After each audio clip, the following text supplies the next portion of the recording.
우리 한국 사회에서 선생님이라는 호칭은 존경과 권위가 가득히 담긴 표현이었습니다.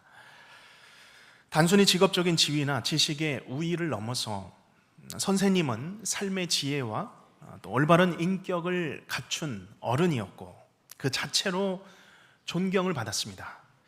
학생들은 선생님을 통해서 교과목에 관련된 지식을 얻을 뿐만 아니라 어떻게 살아가야 하는지, 무엇이 옳고 그른지에 대한 기준이 되었고 이정표가 되었습니다. 그래서 졸업 후에도 스승의 날이 되면 어김없이 제자들이 찾아와 감사의 인사를 전하는 그런 모임을 갖곤 했습니다. 그때 갖는 감사의 마음은 이런 것이죠. 철부지 아무것도 모르던 우리를 사랑과 훈계로 지도해 주시고 또 이렇게 바로 설 수 있도록 가르쳐 주셔서 감사합니다. 돌아보니 스승의 은혜에 감사하고 또 인생의 선배요 또한 지도자가 되어주심에 감사하는 그런 마음의 표현입니다. 하지만 안타깝게도 최근 여러 가지 일들로 교사의 위상이, 그 교권이 급격하게 추락하고 있습니다.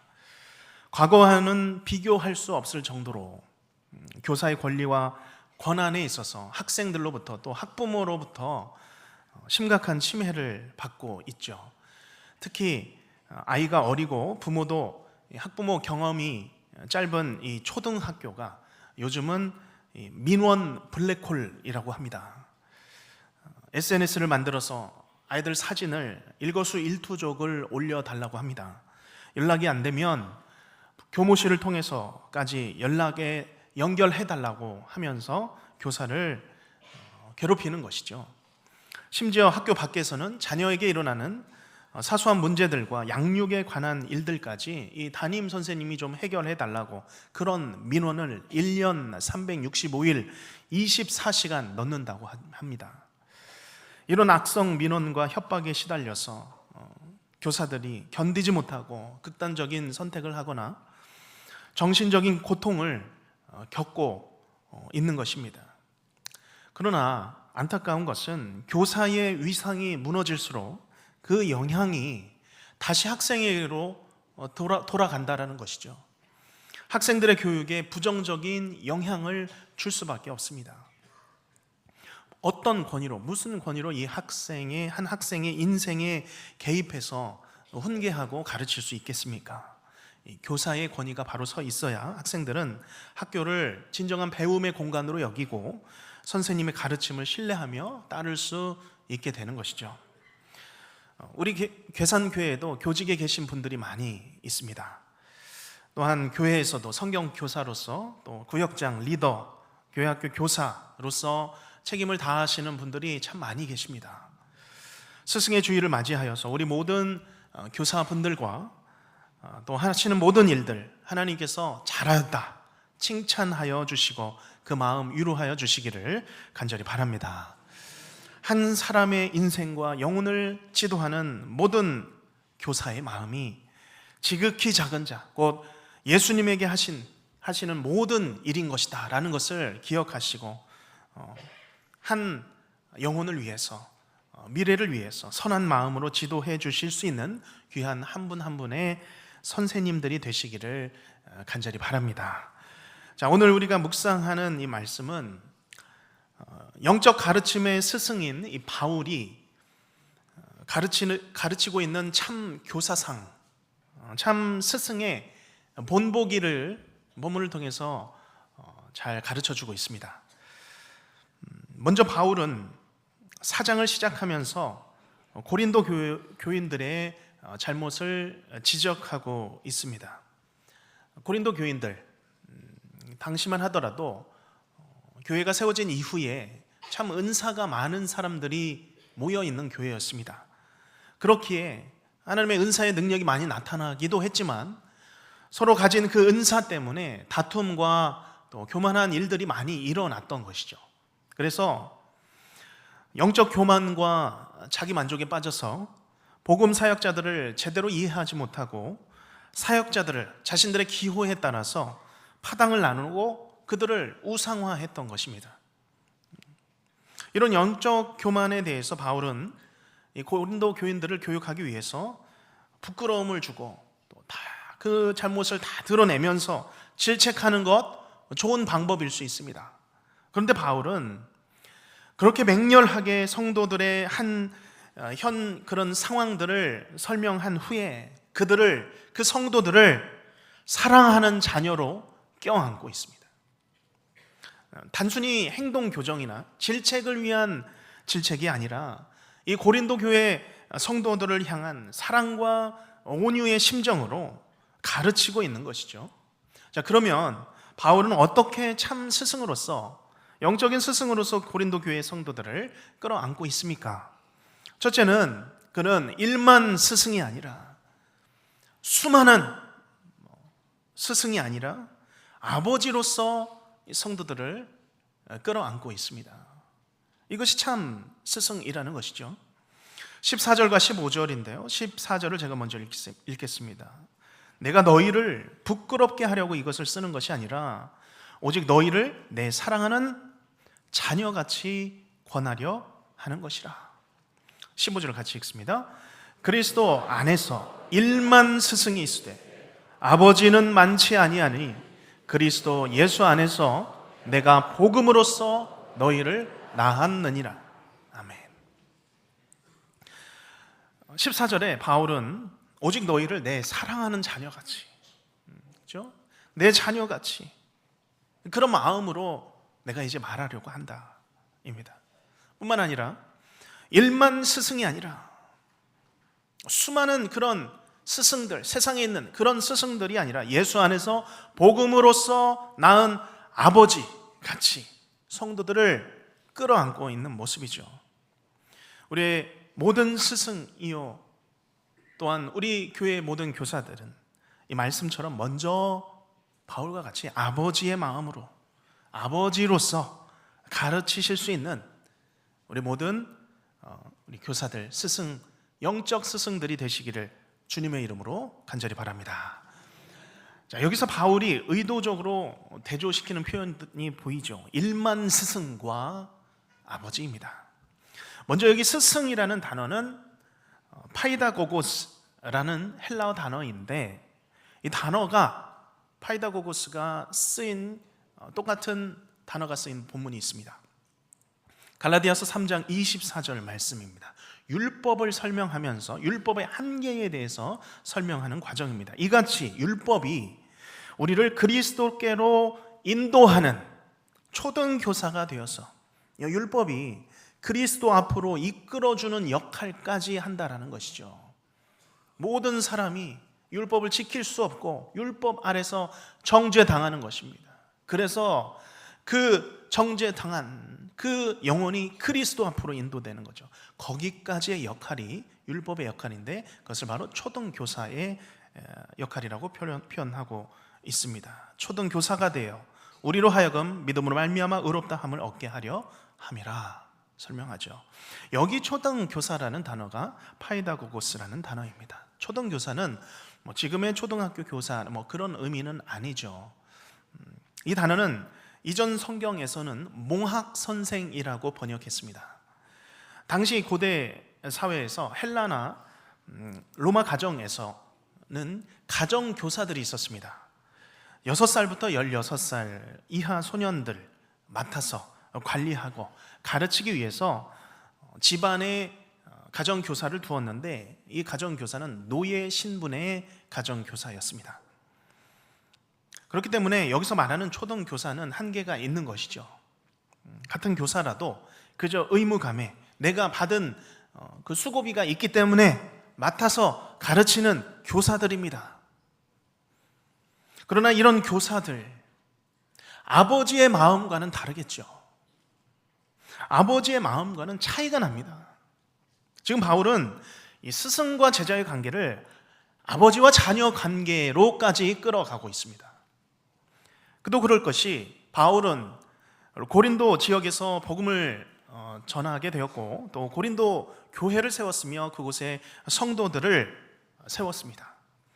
1년 반이 넘도록 그들을 주의 말씀으로 양육하는데 온 힘을 다 쏟았습니다. 그렇기 때문에 하나님이 바울로 하여금 그 마음 가운데 고린도 교인들을 향한 마음 품게 하시고 아버지로서의 마음 갖게 하시며 15절 말씀과 같이 그들을 아버지와 같은 마음으로 복음으로써 그들을 낳은 것입니다.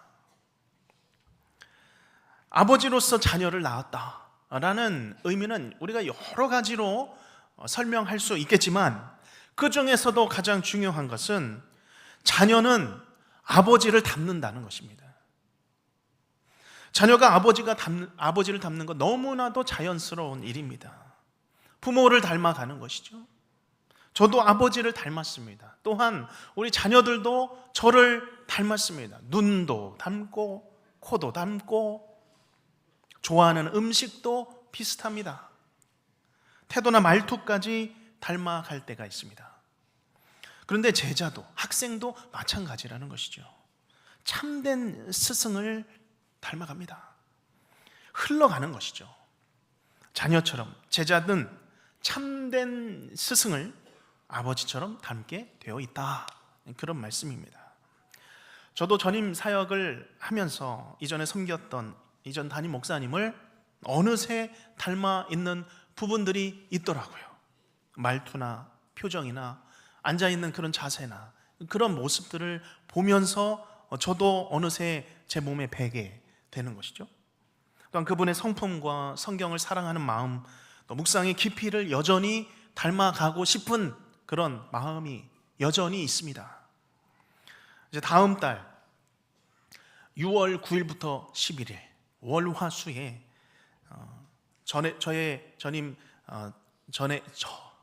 전에 담임 목사님이셨던 충영교회 한규삼 목사님께서 오셔서 부흥회로 섬겨 주십니다. 좀 귀한 말씀 전해 주실 텐데요. 닮은 점이 있나 없나 한번 닮은 점 찾기 한번 해보셔도 좋을 것 같습니다. 또한 우리 계산교회는 지난 27년간 한 자리에 계셔서 또 영혼을 가르치시고 목양하신 원로 목사님이 스승이시죠. 제자는 닮게 되어 있습니다. 성도를 대하고 말하고 또 가르치는 방식을 닮게 되어 있죠. 저도 짧은 시간이지만 많은 영향력을 받았습니다. 뿐만 아니라 원로 목사님의 목회 철학이 교회 구석구석에 진하게 묻어 있습니다. 교회 유산처럼 배어 있는 것이죠. 만약 이 모든 가르침을 질책하기만 하고 또 부끄러움을 주는 데 익숙했다면 신앙의 유산이 결코 전수되지 못했을 것입니다. 그러나 아버지의 마음으로, 영혼의 아버지의 마음으로, 부모된 마음으로 가르쳐 주셨기에 우리의 10년 가운데 믿음으로 신앙으로 남아 여기까지 온 줄로 믿습니다. 스승이 그렇습니다. 우리가 저와 모든 성도님들이 아버지의 마음으로, 우리 자녀들을 가르치는 마음으로 우리 다른 영혼들을, 또한 다른 영혼들에게 신앙을, 우리의 믿음을 흘려보낼 수 있는 참 스승, 참 교사가 되시기를 주님의 이름으로 축복합니다. 자, 둘째로 바울은 참 스승으로서 나를 본받는 자 되라 라고 말씀하고 있습니다. 위대한 말씀이죠. 16절 말씀인데요, 우리 나에게 주는 말씀으로 받으며 함께 읽어보겠습니다. 그러므로 내가 너희에게 권하노니 너희는 나를 본받는 자 되라. 아멘. 너희는 나를 본받는 자가 되라. 이 말씀은 바울이 참 수많은 말씀들을 성경을 통해서 전달을 했는데 참 적용하기, 실천하기 어려운 말씀들 중에 한 구절입니다.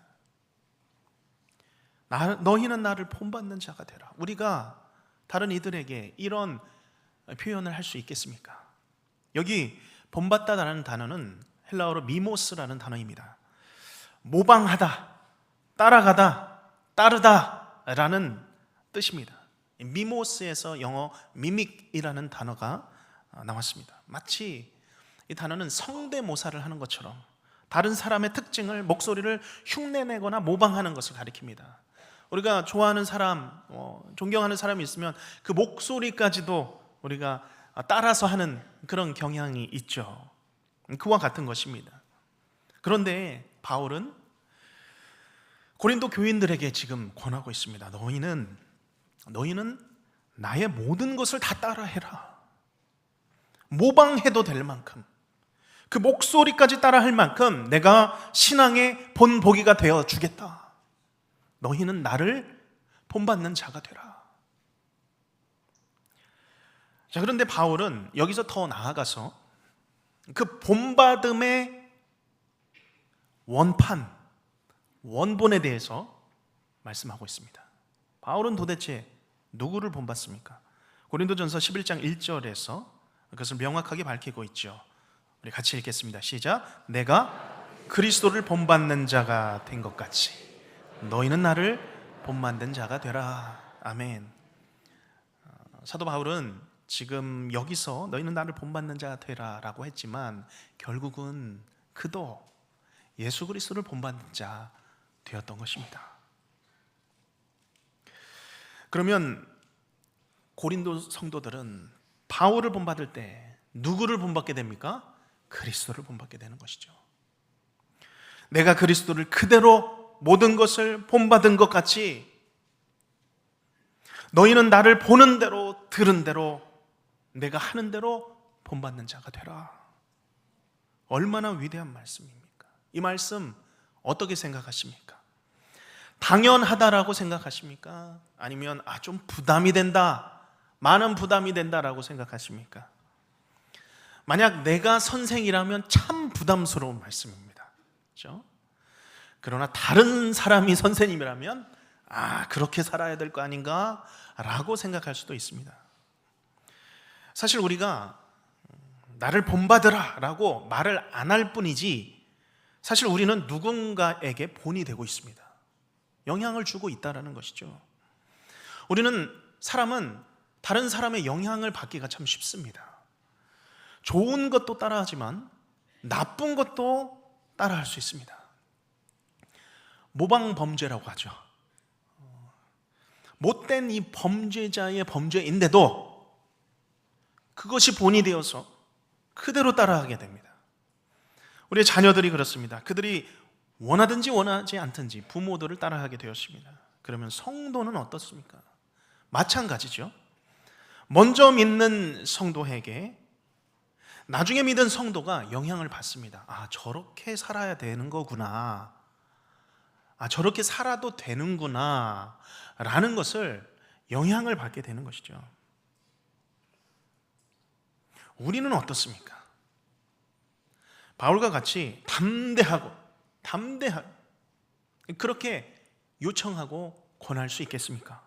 성도여, 내가 여러분에게 권합니다. 나를 본받는 사람이 되십시오.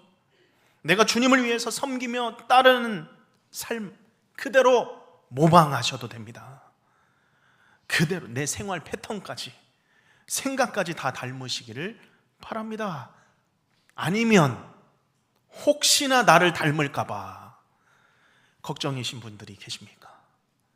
내가 평소에 하는 말들, 내가 평소에 욱하는 그런 성격들, 주님의 교회를 잘 섬기지 못하는 나의 모습들 혹시 닮을까 봐 걱정인 분들이 있습니까? 나를 본받는 사람이 되십시오 라는 그런 말보다 부탁합니다. 제발 저는 닮지 마시길 바랍니다. 저는 부족한 사람입니다. 저 집사님, 저 권사님, 장로님 본받아 살아가십시오. 우리가 집에서 하는 말들이 있죠. 아들아, 너는 아버지는 닮지 마라. 제발 엄마만 닮지 마라. 아마 없으실 줄로 압니다만 어느 다른 집에서는 많이 이런 말을 쓴다고 하기에 제가 한번 말을 해봤습니다. 자, 그런데 이런 게 신앙에서도 마찬가지입니다. 우리가 전도하다 보면 안 믿는 사람들이 교회 다니는 사람들을 비난하고 비판할 때가 있습니다. 믿는 사람들, 교회 다니는 사람들 왜 그렇게 사냐고, 믿지 않는 사람들보다 더하다고, 그런 얘기를 우리가 들을 때가 있습니다. 그러면 우리의 답은 무엇입니까? 우리가 사람 보고 믿는 거 아니야. 하나님 바라봐. 그래야 시험 안 들어. 우리가 줄 수 있는 참 씁쓸한 대답입니다. 그런데 우리가 참 이 답에 대해서 우리가 잘 생각해 봐야 합니다. 이 답은 이런 뜻입니다. 우리가 믿게 되잖아? 그러면 하나님이 우리 안에서 일하시지 않는다? 하나님 따로, 우리 따로 사는 거야.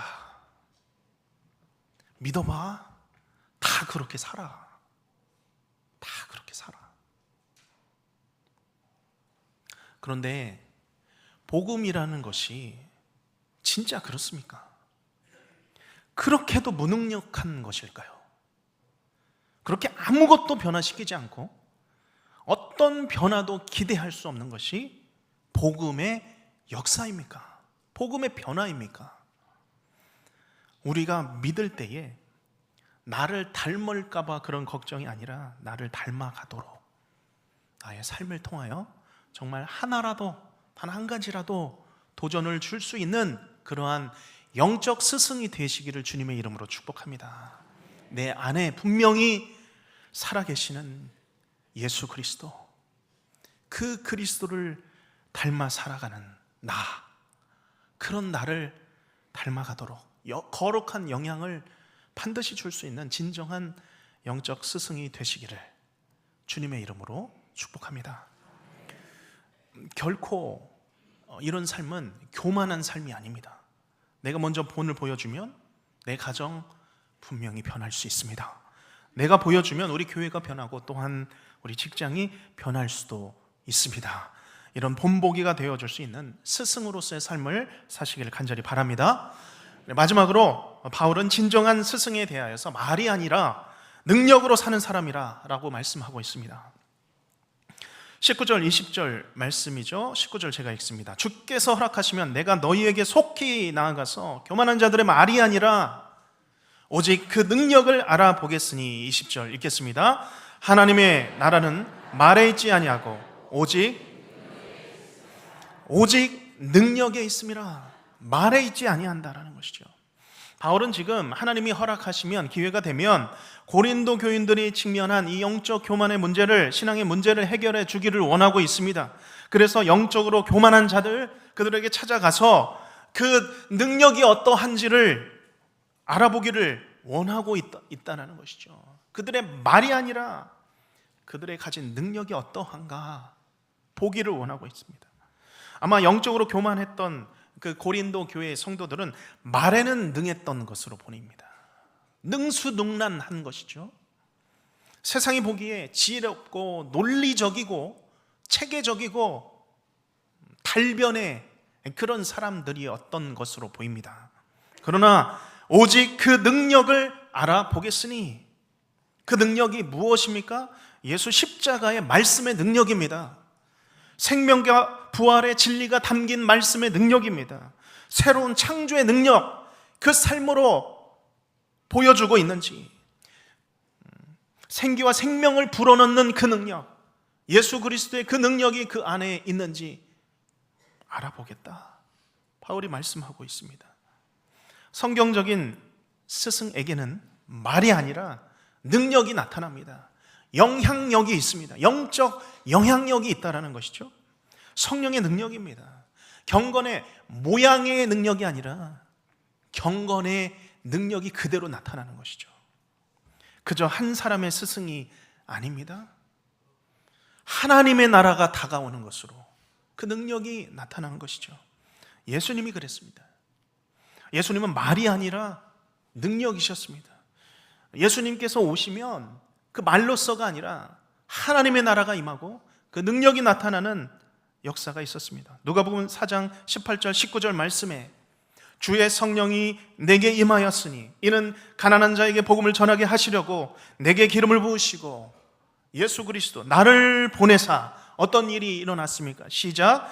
포로된 자에게 자유를, 눈먼 자에게 다시 보게 함을 전파하며 눌린 자를 자유롭게 하고 주의 은혜의 해를 전파하게 하려 하심이라 하였더라. 아멘. 이것이 예수님의 능력이었고 이 능력이 그대로 나타났습니다. 한 사람의 이 영적인 능력이라고 하는 것은 머릿속에 쌓아둔 지식으로 나타나지 않습니다. 아름다운 말에 있지도 않습니다. 한 사람의 영적인 능력은 예수님을 본받는 능력인 줄로 믿습니다. 예수님을 본받는 그 능력으로, 예수님을 품고 예수님의 능력으로 살아가시는 우리 모든 영적 스승이 되시는 성도님들 되시기를 바랍니다. 그러면 오늘날 우리 교회의 능력은 무엇이겠습니까? 많은 사람이 모이고 행사와 프로그램을 잘 진행하는 것이 능력이겠습니까? 아니죠. 바울의 말대로라면 그렇게 화려한 것 드러내는 것 말뿐인 것입니다. 실패한 교인이요 실패한 교회라는 것이죠. 그것은 세상의 능력입니다. 교회의 진정한 능력은 예수 그리스도를 본받는 능력이, 예수 그리스도를 본받는 교회가 진정한 능력의 교회인 줄로 믿습니다. 내가 그리스도를 본받은 것처럼 너희도 나를 본받으라 말할 수 있는 것이 능력입니다. 말이 아니라, 경건의 모양으로가 아니라 삶으로, 경건의 능력으로 보여주는 것이 진정한 능력인 줄로 믿습니다. 우리가 이런 스승이, 영적 스승이 되시기를 축복합니다. 예수님처럼 본받아, 예수님을 본받아 희생하시고 사랑하시고 화목하시는 영적 스승이 되시기를 바랍니다. 예수님처럼 용서하시고 말씀에 따라 실천하기를 힘쓰시며 다른 사람들을 위로하실 수 있는 그런 스승이 되어 주시기를 바랍니다. 저와 모든 성도님들이 오직 예수의 능력을 나타내 본을 보이는 예수님을 닮은 스승이 되시기를 주님의 이름으로 축원합니다. 기도하겠습니다.